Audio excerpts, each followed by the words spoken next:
Star news Marathi, नवे पाऊल नवी दिशा। 4 जूनच्या निकालानंतर खानापूर मतदारसंघाची राजकीय गणितं बदलणार। सुहास बाबर, वैभव पाटील, तानाजी पाटील, ब्रह्मानंद पडळकर चर्चेत। 11वी 12वी science, NEET, JEE, CET, NATA अशा सर्व स्पर्धा परीक्षांसाठी नंबर 1चा पर्याय म्हणजे Shri Rajalakshmi royal academy of science Vita. कारण इथे मिळतो number 1 result, number 1 teaching quality, number 1 infrastructure, आमचा सर्वांगीण विकास आणि पर्सनॅलिटी डेव्हलपमेंट, सर्व गुणवंत विद्यार्थ्यांना लाखो रुपयांची स्कॉलरशिप आणि म्हणूनच इथं गुणवत्ता हेच संस्कार। आपल्या पाल्याच्या उज्ज्वल भविष्यासाठी आजच निश्चित करा त्याचा प्रवेश Shri Rajalakshmi royal academy of science Vita येथे।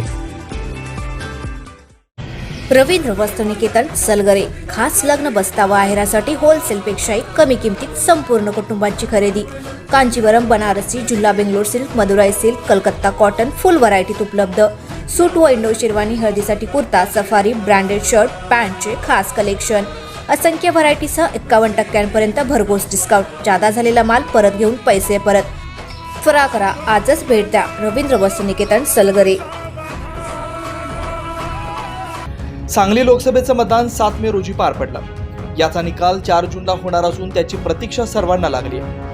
भाजपकडून संजय काका पाटील, महाविकास आघाडीकडून पैलवान चंद्रहार पाटील तर अपक्ष उमेदवार म्हणून विशाल पाटील यांच्यात लढत झाली। यामध्ये संजय काका व विशाल पाटील यांच्यातच प्रमुख लढत झाल्याचं चित्र आहे। यामध्ये दोघांनीही विजयाचा दावा केलाय। मात्र ज्या खानापूर मतदारसंघावर लोकसभेचा निकाल अवलंबून होता त्याच मतदारसंघाची राजकीय गणितं 4 जून नंतर बदलणार असल्याचं दिसतंय। खानापूर आटपाडी मतदारसंघात स्वर्गीय आमदार अनिल बाबर यांचा मोठा गट आहे। स्वर्गीय आमदार अनिल भाऊंच्या निधनानंतर यांची संपूर्ण धुरा त्यांचे पुत्र सुहास बाबर यांच्याकडे आली आहे। बाबर हे सध्या शिंदे गटात आहेत। लोकसभेसाठी बाबर यांनी महायुतीचे उमेदवार संजय काका पाटील यांच्या मागे उभं राहण्याचं सांगितलं असलं तरी 4 जून नंतरच त्यांची ताकद दिसून येणार आहे। सुहास बाबर हे आमदारकीच्या रिंगणात उतरणार आहेत, पण या मतदारसंघातून पाकिटाचं काम अनेकांनी केलं असल्याचं बोललं जात असल्यामुळं अपक्ष उमेदवार विशाल पाटील हे निवडून आले तर खानापूर मतदारसंघातील चित्र नक्कीच बदलेल अशी शक्यता नाकारता येणार नाही। दुसरीकडे विट्याचेच युवा नेते व माजी आमदार सदाशिवराव पाटील यांचे पुत्र वैभव पाटील हे राष्ट्रवादीचे सांगली ग्रामीण जिल्हाध्यक्ष आहेत। त्यांनी काही महिन्यांपूर्वीच अजित पवार गटामध्ये प्रवेश केलाय।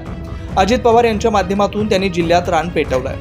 राष्ट्रवादी पक्षाची मजबूत बांधणीही त्यांनी या माध्यमातून केली आहे। अजित पवार हे देखील महायुतीत असल्यानं वैभव पाटील यांनी देखील संजय काका पाटील यांच्या पाठीमागे उभं राहण्याचा निर्धार केलाय।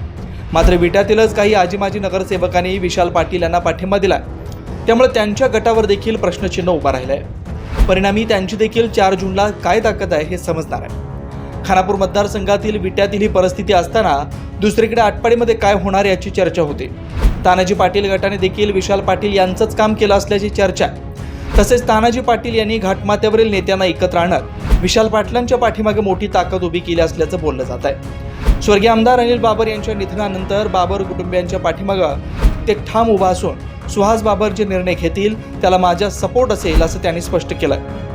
असं असताना याही घडामोडी लोकसभेच्या निकालासाठी निर्णायक ठरणार आहेत। भाजपची धडाडीची तोप व विधानसभेचे आमदार गोपीचंद पडळकर यांचे बंधू ब्रह्मानंद पडळकर यांनी देखील मतदारसंघात संपर्क वाढवलाय। त्यांनी देखील विधानसभेच्या आमदारकीचा शड्डू ठोकलाय।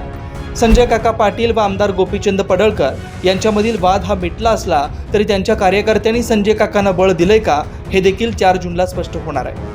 एकूणच सांगली लोकसभेच्या निकालानंतर खानापूर मतदारसंघातील राजकीय गणित मात्र पूर्णपणे बदलणार असल्याचं चित्र आहे। विशाल पाटील यांना पाठिंबा दिलेले नेते हे एकत्र येऊन तिसरी आघाडी देखील करू शकतात अशी शक्यता आहे। त्यातच गेल्या अनेक दिवसांपासून विधानसभेसाठी काँग्रेसकडून जितेश कदम यांचं नाव चर्चेत आहे, त्यामुळे या तिसऱ्या आघाडीची भूमिका ही देखील या खानापूर मतदारसंघात निर्णायक ठरणार आहे। मात्र 4 जूनच्या निकालानंतरच काही गोष्टी स्पष्ट दिसून येतील। स्टार न्यूज मराठीसाठी चंद्रकांत जाधव, विटा। आपल्या परिसरातील लेटेस्ट बातम्या पाहण्यासाठी स्टार न्यूज मराठी YouTube चॅनलला आत्ताच सबस्क्राईब करा।